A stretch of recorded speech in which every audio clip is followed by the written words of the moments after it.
পাড়ে একটা পুরনো জমিদার বাড়ি ছিল। গ্রামের মানুষ বলতো এটা নাকি ভুতুড়ে, রাত হলেই নানা অশরীরী কাণ্ড ঘটত। সূর্য ডোবার পর ওই বাড়ির পাশ দিয়ে কেউ যায় না, কারণ বাড়ির শেষ ঘরটা নাকি এখনো খোলা হয় না। চল আজ রাতটা এই বাড়িতে কাটাই। হ্যাঁ, ভূত বলে কিছু নেই, ঠিক বলেছো, ভয়ের কিছু নেই।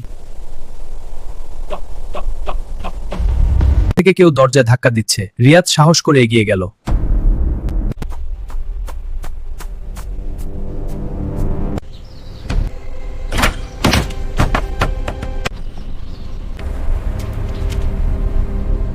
এখন তোমরা 4 জন, কিন্তু বের হবে 3 জন।